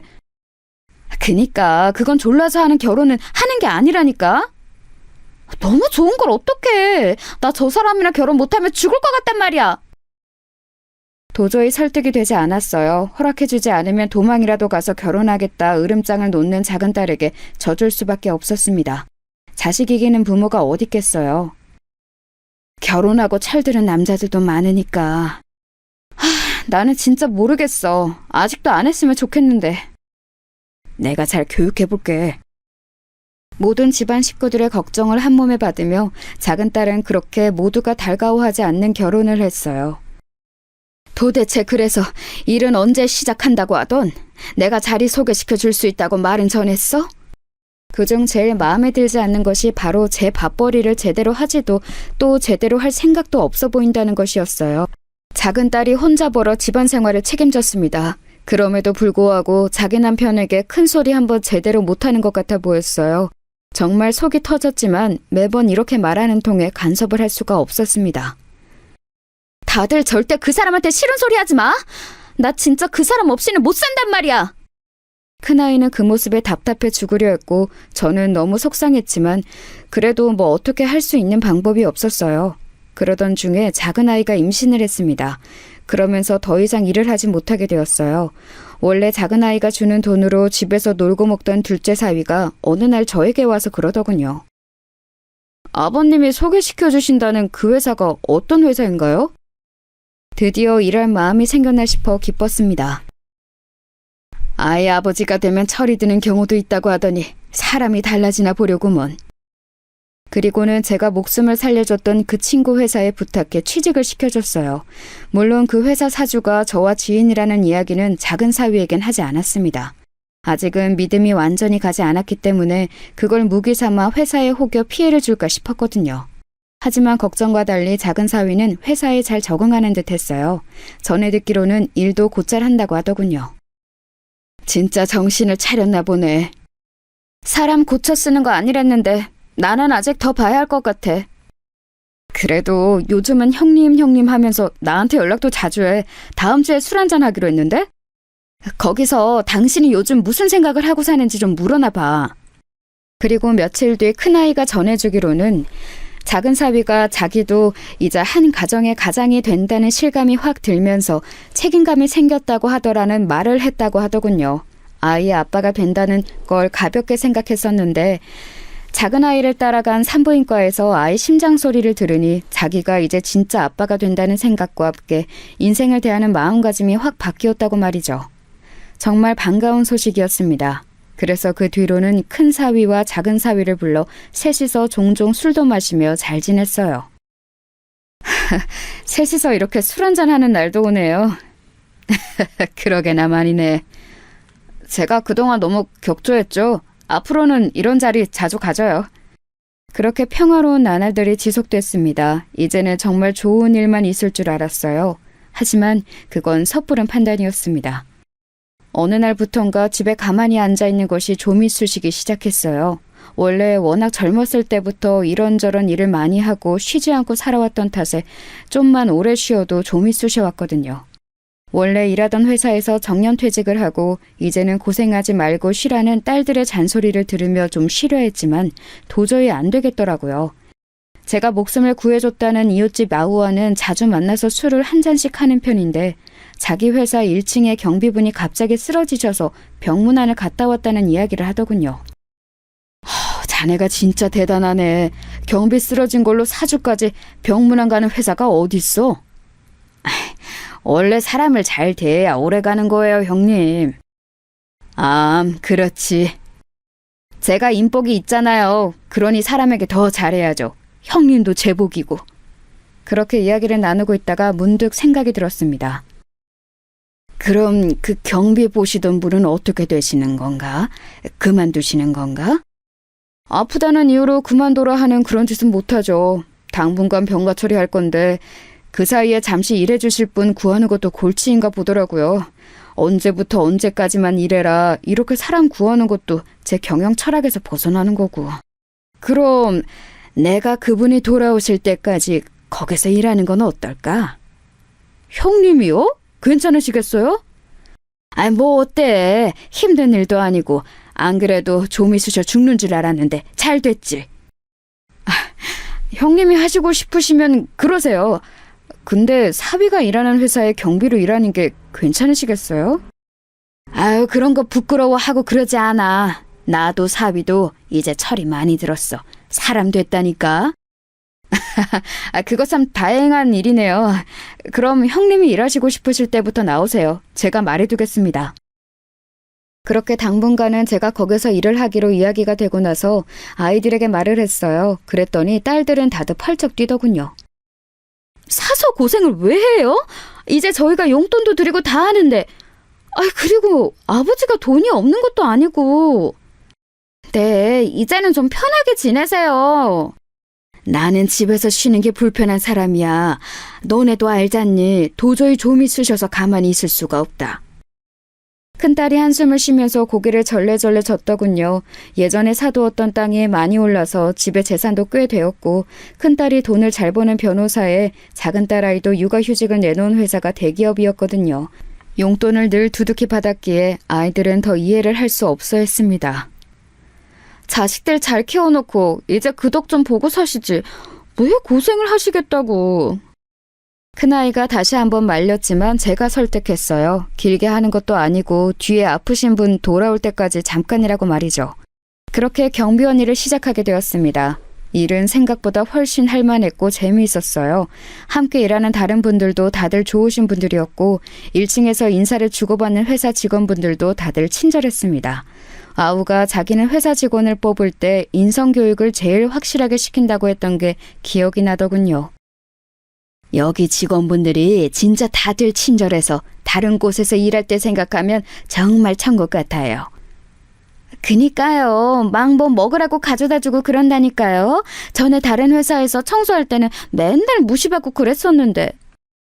새로운 사람들과 수다를 떨고 매일매일 출근할 곳이 있고 내가 일할 수 있다는 게 생각보다 더 큰 삶의 활력이 되더라고요.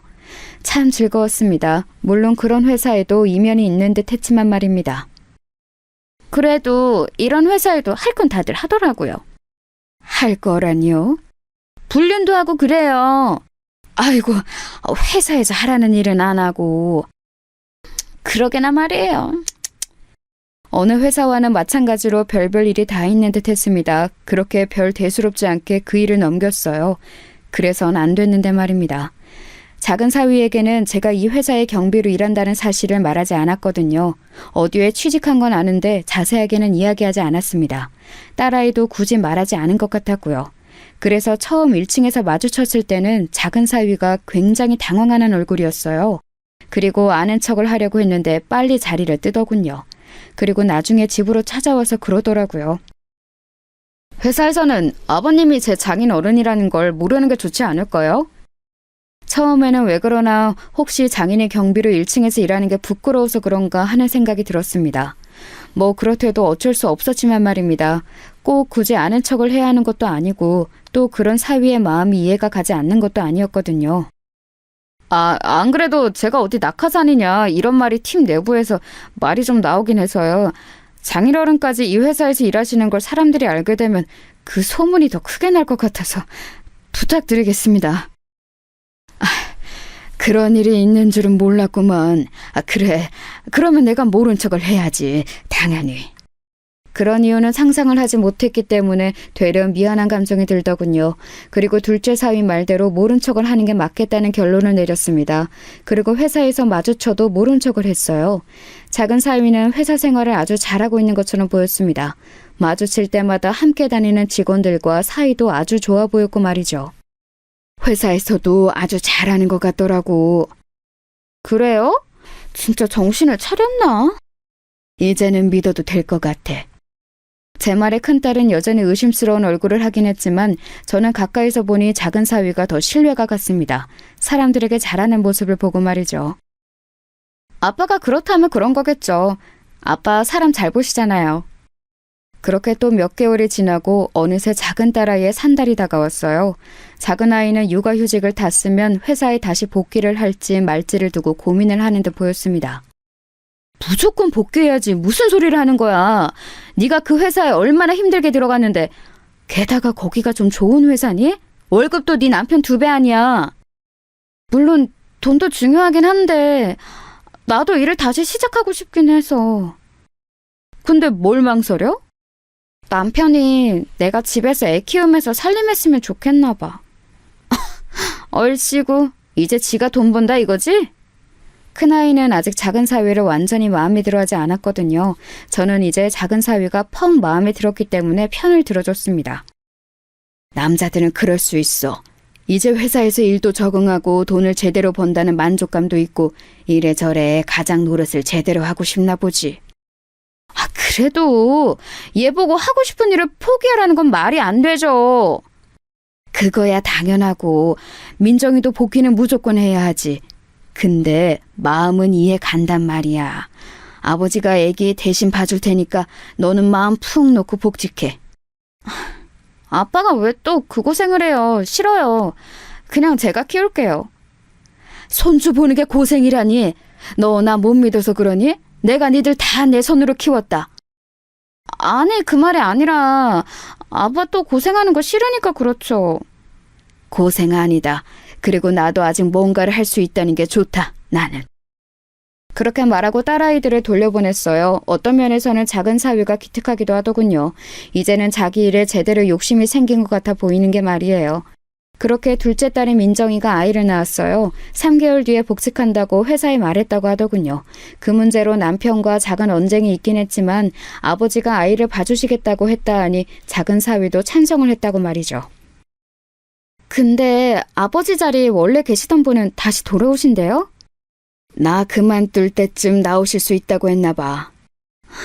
다행이네요. 그렇게 모든 게 또 다행히 잘 마무리될 것 같았던 때였습니다. 갓 태어난 손주가 눈에 밟혀 휴대폰으로 찍어둔 갓난쟁이 사진을 들여다보고 있을 때 청소하시는 분이 다가오셨어요. 아이고, 또 손주 사진 보시나 보네. 그렇게 좋으셔? 보고 있어도 보고 싶고 그러네요. 한참 그럴 때긴 하죠. 그리고는 일어나 누군가에게 인사를 하더군요.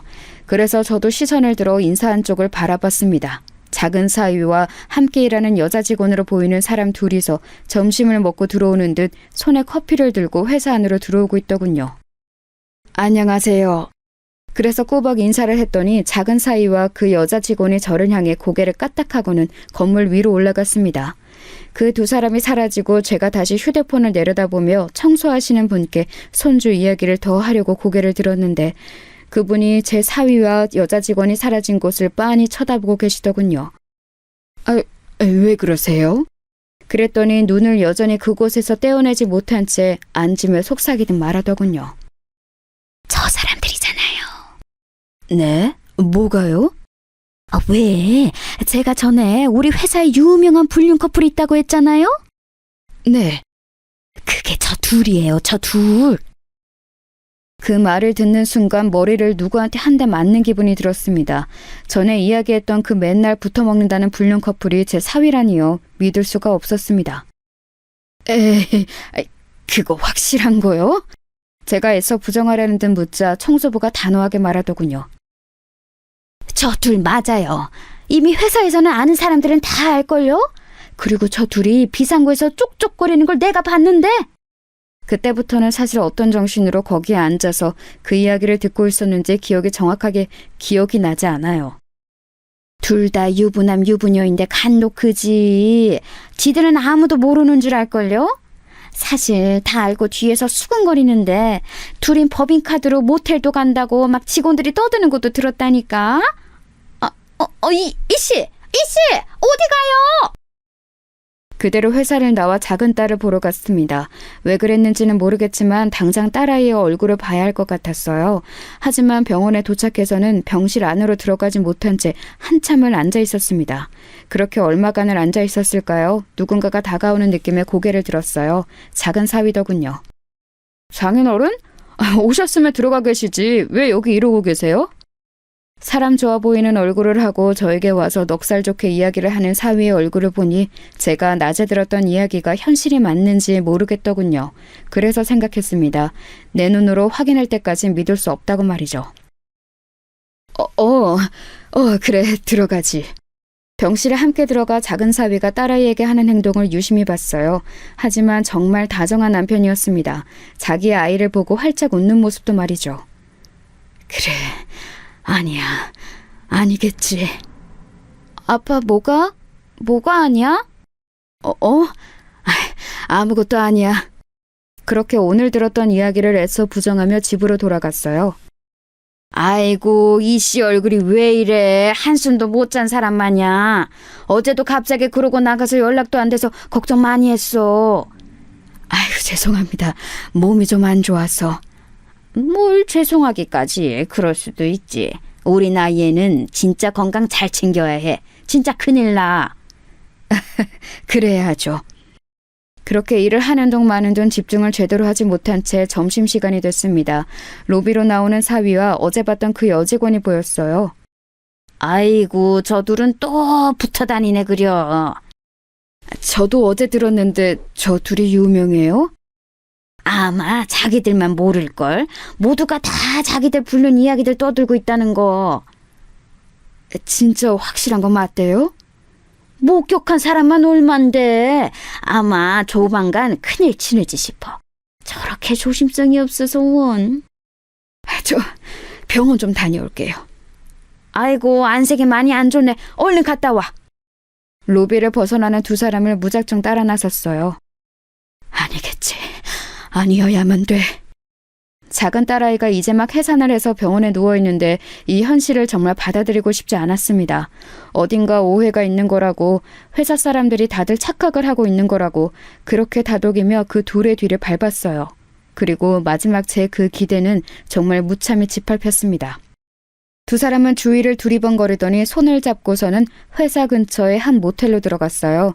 다정히 모텔 안으로 들어가는 두 사람의 모습을 보자마자 그 자리에 우뚝 멈춰 섰습니다. 그리고 다리에 힘이 풀려 주저앉았어요. 이 현실이 정말 믿기지 않았습니다. 그렇게 그 자리에서 앉아서 작은 딸아이 생각에 눈물만 흘리고 있을 때 얼마의 시간이 지났는지 더 다정한 모습으로 그 모텔을 나오는 두 사람을 봤습니다. 그때 제 머릿속에 불꽃이 번쩍이는 듯 했어요. 그리고 정신이 확 차려졌습니다.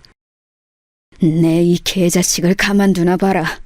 이가 갈렸습니다. 이제 정신을 차렸고 철이 들었다며 칭찬했던 과거의 제 자신에게 돌을 던지고 싶었어요. 가만두지 않겠다고 다짐은 했지만 이제 막 해산한 작은 딸아이가 이 소식을 들으면 얼마나 충격일지 걱정이 되어 그날 저녁에는 잠도 오질 않더군요. 그래서 큰 딸아이에게 먼저 이야기를 하고 의견을 물어보기로 했습니다. 이 처죽일 새끼! 내가 사람 고쳐 쓰는 거 아니랬지? 내가 당장 죽여버릴 거야! 당장이라도 머리채를 잡으러 갈 듯 일어서는 큰딸을 잡아다 앉혔습니다. 민정이 이제 막 몸 풀었는데 민정이가 받을 충격도 생각해야지. 큰아이가 그제야 아차하는 얼굴로 털썩 앉더군요. 그리고 눈물을 흘리기 시작했습니다. 민정이 불쌍해서 어떡해. 내 동생 불쌍해서 어떡해. 불쌍할 거 없다. 그런 나쁜 놈이랑 빨리 갈라서고 새 인생 살면 돼. 우리 민정이가 뭐가 부족해서. 큰아이는 한동안 앉아서 한참을 울었어요. 저도 눈물이 났습니다. 그래도 이렇게 모른 척 넘어갈 수는 없는 일이에요. 그거야 당연하지. 제가 민정이랑 이야기해 볼게요. 괜찮겠니? 흥분 안 하고 차분히 잘 이야기할게요. 민정이가 최대한 상처받지 않게. 그렇게 말하고는 돌아갔습니다. 그리고 며칠 뒤 큰아이에게서 연락이 왔어요. 동생에게 잘 말했다더군요. 처음에는 믿고 싶지 않아 했답니다. 왜 아니겠어요. 그래서 아니라고, 언니나 아빠가 잘못 알고 있는 거라고. 그러다 문득 요즘 이상하게 행동했던 부분들이 불현듯 떠올랐다 하더군요. 휴대폰 전화를 자기가 없는 곳에서 받는다든지 부쩍 늘어난 출장 같은 것들 말입니다. 이상하다 생각했지만 별 생각 없이 넘겼던 일들이 다르게 생각하니 다 그것 때문이었던 것 같다고 말이죠. 그리고 더 이상 남편의 얼굴을 보기 싫어. 이유는 감기가 걸렸다고 옮는다고 조리원엔 당분간 오지 말라고 그랬다더군요. 그랬더니 거절도 한번 하지 않고 바로 알겠다고 하는 걸 듣고는 너무 화가 나서 울었다고 말이죠. 자기는 이제 더 이상 그 사람 꼴도 보기 싫으니 언니나 아빠가 다 알아서 하라고 이야기했다는 말을 전해 들었습니다. 그리고는 울면서 그때 언니와 아빠의 말을 들었어야 했다고 후회했다고 하더군요. 결혼 생활 내내 왜 그러고 살았나 후회하면서 말이죠. 언제나 자기가 더 좋아해서 언제나 자신의 약자였다고요. 그 이야기를 듣는데 정말 눈물이 났습니다. 동시에 화가 치밀어 올랐어요. 평생을 후회하게 만들어줘야겠다는 생각이 들었습니다. 반드시 그렇게 만들고야 말겠다고 말이죠. 다음 날 작정을 하고 회사를 출근했어요. 이씨, 오늘 어딘가 비장해 보이는데? 그래요? 그니까 오늘 분위기가 어딘가 다른 것 같은데? 무슨 일 있어요? 없어요. 그렇게 말하고는 로비에서 사위가 나타나기만을 기다렸습니다. 하지만 엇갈렸는지 제가 상당히 일찍 왔음에도 불구하고 출근길에서는 보지 못했어요. 그리고 어느덧 점심시간이 다가왔습니다. 식사하러 안 가요? 아, 네, 가야죠. 하면서 아직 나타나지 않은 사위를 기다리는데 마침 엘리베이터에서 내리더군요. 마찬가지로 옆에는 그 여자 직원과 함께 말이죠. 아이고, 저 양반은 저렇게 티를 내고 다녔어야 우원. 그런 이야기를 들으며 자리에서 벌떡 일어났습니다. 그리고 사위 쪽을 향해 소리쳤어요. 아이고, 박서방! 회사에서 보니 반갑네. 제 그 인사에 둘째 사위가 눈을 동그랗게 뜨고서는 저를 바라보더군요. 그리고는 당황한 듯 주변을 두리번거리더니 서둘러 그 여직원과 밖으로 나갔습니다. 그 모습을 보던 동료 경비원이 지금 뭐하냐는 듯한 얼굴로 저를 바라봤어요. 박서방이라니 그게 무슨... 둘째 사위예요. 제 그 답에 동료 직원분의 눈이 더 이상 커질 수 없게 커지더군요. 저에게 둘째 사위 불륜 어쩌고 하는 이야기를 다 했으니 놀랄만도 했겠죠. 아이고, 나는 그것도 모르고 아우, 괜한 소리를 늙어서 주책을 부렸구먼. 괜찮습니다. 알아야 할 일이었는데요. 저 망할 놈의 자식 가만히 안 두려고요. 저의 그 말에도 동료분은 자신을 계속 자책하듯 미안하다는 말만 반복하시더군요. 그래서 정말 괜찮다고 수십 번 말해줬습니다. 그리고 곧 사위에게 전화가 왔어요. 무표정한 얼굴로 받았습니다. 장인어른, 대체 왜 그러신 거예요? 내가 뭐? 회사에서는 모른 척 해달라고 분명히 부탁드렸었잖아요. 나도 모르게 반가워서 그랬나 보네. 미안하네. 진짜 조심해 주세요. 같이 있던 직원한테 그냥 둘러댔으니까 앞으로는 꼭이요. 그래. 하지만 저는 전혀 그럴 마음이 없었습니다. 사위는 이번에는 다른 직원들과 여럿이 어딜 가는 듯 우르르 로비로 내려왔어요.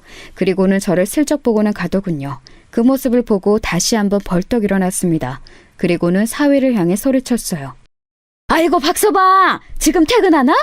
민정이 병원에는 오늘은 가나? 분명히 낮에는 이제 아는 척하지 않겠다고 해놓고 다시 이러니 저 양반이 노망났나 하는 얼굴로 저를 바라보더군요.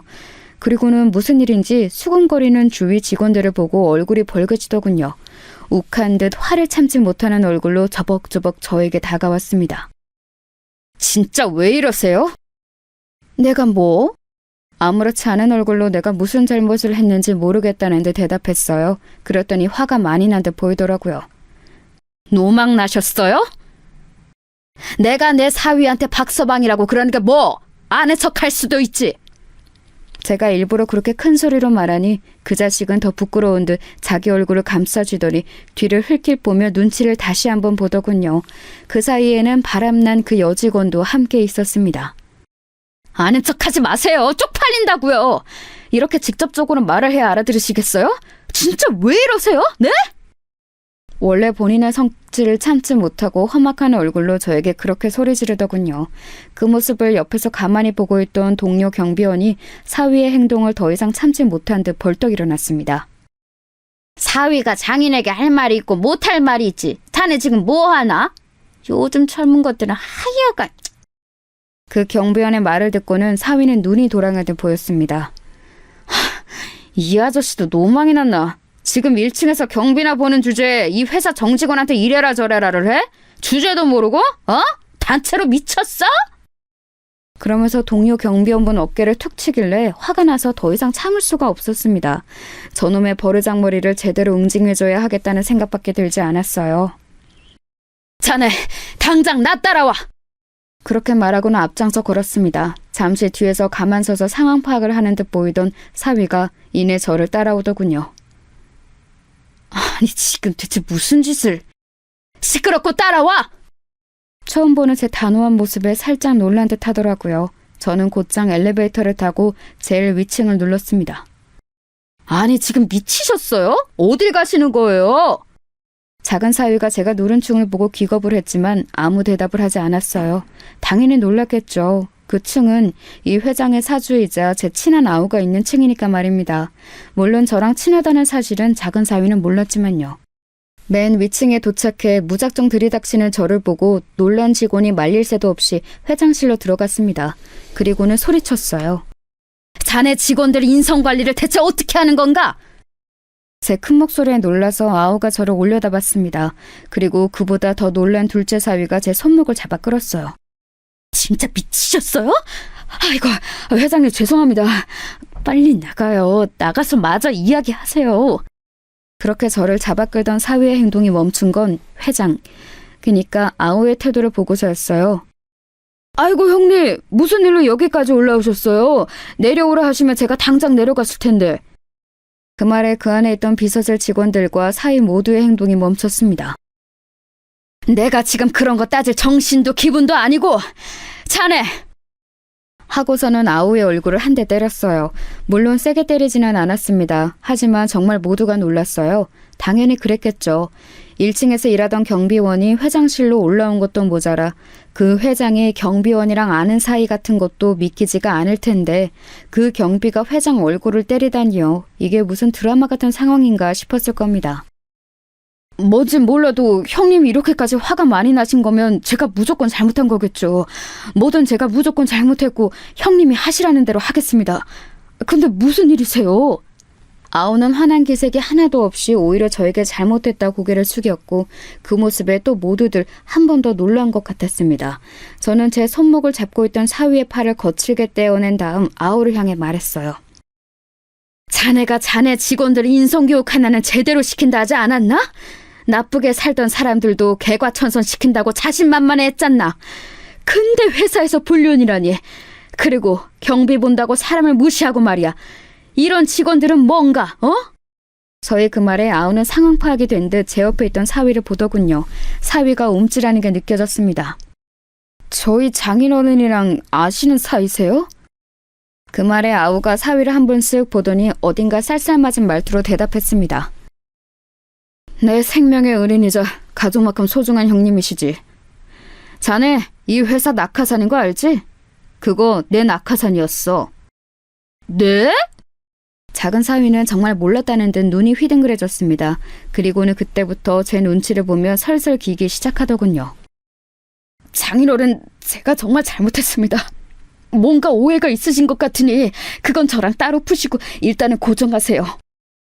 아까 밑에서는 노망이 났네 쪽팔리네 별소리를 다 하더니 왜? 지금은 내가 여기 사주랑 형님 아우 사이라고 하니 겁이 나? 사람 고쳐 쓰는 거 아니랬는데 내가 어쩌자고 너 같은 인간을 믿고. 그랬더니 다짜고짜 무릎을 꿇더군요. 그리고는 싹싹 빌기 시작했습니다. 오늘 일은 제가 정말 죄송합니다.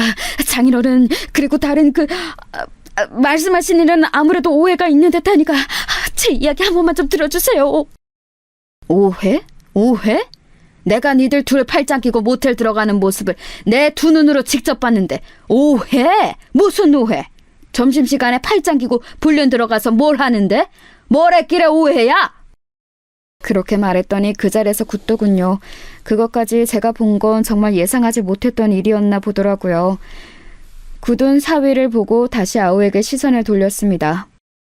직원들의 인성교육 하나는 자신 있다더니 사내에서 모르는 사람 없이 파다하게 소문날 만큼 불륜이나 하고 있는 것들이 있고 그것도 엊그제 해산한 마누라 두고 말이야. 자네도 내가 앞으로 어떻게 하는지 보겠네.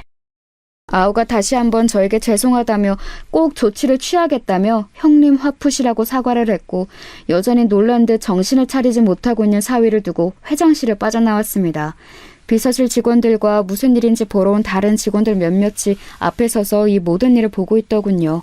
차라리 잘 됐다고 생각했습니다. 소문나라고 벌린 일이기도 했고 말입니다. 그렇게 그 회사를 나와 작은 아이의 산후조리원으로 갔습니다. 그리고 오늘 있었던 일을 아이가 상처를 조금이라도 덜 받을 수 있게 최대한 간추려 이야기한 다음 큰아이에게는 제대로 다 이야기했습니다. 잘했다고 하더군요. 작은 사위가 퇴근했는지 산후조리원으로 찾아왔지만 작은 아이가 만나길 거부했어요. 한참을 그 앞에 서 있다가 저녁 늦게 돼서야 돌아갔어요. 회사는 한바탕 난리가 났다더군요. 저는 그날 이후로 회사를 한 번도 나간 적이 없지만 함께 일하던 경비원분과 청소부 분이 연락을 주셨어요. 사위와 그 여자 직원은 그날 이후로 출근하긴 하는데 눈에 띄지 않게 다닌다고 하더군요. 하지만 온 사내에 이미 소문이 파다하게 난지라 둘 다 회사 생활을 오래 할 수 없을 것 같다고 이야기를 전해왔습니다. 소문이 어디까지 난 건지 그 여자 직원의 남편이 회사로 쳐들어와 사위의 멱살을 잡았다고 하더군요. 그 때문에 회사가 한 번 더 시끄러웠다고 말입니다. 사내에는 불륜에 관련된 교육 과정이 생겼다는 이야기도 전해 들었습니다. 사내에서 그러지 말라는 권고사항과 함께 회사 법카나 주변 모텔을 단속하기 시작했다는 이야기도 들려왔고 말이죠. 그 둘이 정말 고개를 들고 다닐 수 없겠더라고요. 곧 그 여자 직원은 회사를 그만뒀다고 하더군요. 그리고 이혼당했다는 소문이 돌았다고 합니다. 사위는 계속 그 회사를 그만두지 않고 다닌다고 하더군요. 물론 징계가 있긴 했지만 강제로 해고할 수 있는 사항은 아니라 어쩔 수 없다는 이야기를 아우에게 전달받았습니다. 나는 절대 당신이랑 이혼 안 해. 그러니까 당신이 용서해줘. 나는 이제 당신 얼굴 꼴도 보기 싫어. 과거에 당신이랑 결혼하지 말라고 모두가 말릴 때 왜 그 말을 듣지 않았는지 이제 땅을 치고 후회 중이야. 얼굴 보는 것만으로도 토 나올 것 같으니까 돌아가. 절대 이혼을 하지 않겠다고 버티는 통에 소송을 진행할 수밖에 없었습니다. 그 과정에서 말을 바꾸더라고요. 불륜은 절대 아니라고 말이죠. 다들 입에서 입으로 전해지는 소문일 뿐이고 억울하다고 말입니다. 하지만 너무 대놓고 그러고 다녔기 때문에 사내에는 그 두 사람의 불륜을 모르는 사람이 없었고 그 덕에 목격담이나 증인들도 넘쳐났어요. 그래서 작은 사위의 그 주장은 받아들여지지 않았습니다. 지리한 소송의 결과는 저희의 승리였어요. 뭐 당연한 결과였죠. 양육권은 물론 위자료까지 다 받아냈습니다. 그리고 이혼이 성립이 되었어요. 정말 이렇게까지 해야겠어? 장인어른 이렇게까지 하셔야겠어요? 그 한 번 용서해 주는 게 그렇게 힘든 일이에요? 저 그동안 잘했잖아요. 그 한 번?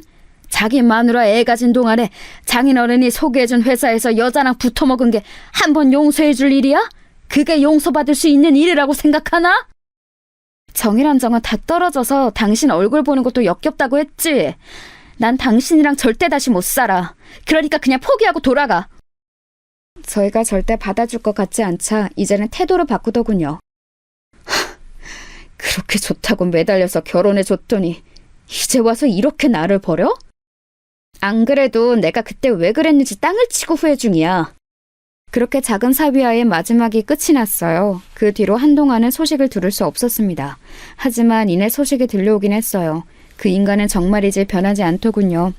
이제는 정말 본인이 벌어서 생활을 다 해야 했기 때문에 어떻게든 회사에는 붙어있으려 한 것 같았지만 결국은 또 한 번 사고를 친 것 같더라고요. 다른 직원과 불륜을 했다는 소문이 한 번 더 돌았고 결국은 공고사직을 당했다고 하더군요. 그리고는 취직이 안 되는지 여기저기 전전하다가 작은아이에게 돈을 빌려달라는 전화를 했었다고 합니다. 이건 큰아이를 통해 전해들은 소식이에요. 물론 작은아이는 돈을 빌려주지 않았고 술을 먹고 집까지 찾아와서 다시 합치네 마네 하는 진상짓을 하다가 경찰이 출동하는 일도 한 번 있었던 것 같더라고요. 그마저도 작은아이는 제가 걱정할까봐 저에게는 말해주지 않았지만 말입니다. 그렇게 똑같은 일이 몇 번이 더 생기고 작은아이는 접근 금지 신청을 했어요. 그게 받아들여지고 나서야 그 자식이 찾아오는 일이 없었습니다. 대책 없이 살고 있는 것 같더라고요. 일자리도 제대로 구하지 못하고 집에서 게임만 하고 술만 마시면서 말입니다. 한 번은 저에게 전화가 온 적이 있어요. 사실 그 자식인 줄 알았으면 받지 않았을 텐데 전화번호를 바꿨는지 모르는 번호로 전화가 한 번 와서 받았습니다. 제가 정말 죄송했습니다. 저는 진짜 그 시절로 돌아가고 싶어요. 자네가 깨트린 걸세. 매일매일이 후회의 고통뿐입니다.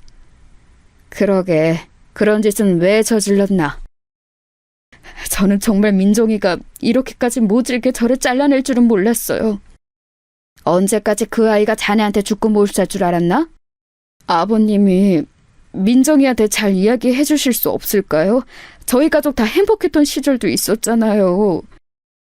그럴 마음도 생각도 없네. 가족이라고도 하지 말게. 평생 후회하면서 그때 왜 그랬나 자책하면서 살아. 그리고 전화를 끊었습니다. 그리고는 다시 연락이 오지 않았어요. 물론 처음부터 그런 자식과 결혼하지 않았으면 제일 좋긴 했겠지만 그래도 작은 아이에게는 선물 같은 자식이 생겼습니다. 손주는 정말 눈에 넣어도 아프지 않을 만큼 예쁜 아이예요. 복직을 한 작은 아이 대신 제가 봐주고 있는데 어찌나 순하고 예쁜지 저녁에 와서 데리고 갈 때면 서운해서 눈물이 찔끔 난답니다. 저희 집은 그렇게 평화를 되찾았습니다. 작은 아이는 복직을 해서 즐겁게 회사를 다니고 있어요. 다행히 적응을 다시 잘하고 있는 것 같더라고요. 그 모습을 보면서 저도 다행이라고 생각했습니다. 민정이 우연히 본 내 동료 변호사가 맨날 소개시켜달라고 쪼르는데 진짜 좋은 사람이긴 하거든요? 근데 애가 곧 죽어도 소개를 안 받겠다네. 자기는 이제 결혼할 생각이 없다고. 그 일이 있은 지 몇 년이나 지났다고. 아직 상처 아물려면 멀었으니까 너도 싫다는 애한테 여러 말 하지 말거라. 아니, 그래도 너무 좋은 사람이니까 그렇지.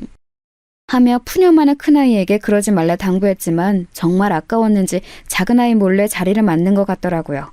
다행인지 마음이 맞아 요즘은 데이트도 하고 있는 것 같았습니다. 동네 아우이자 그 회사 사주인 친구와도 잘 지내고 있어요.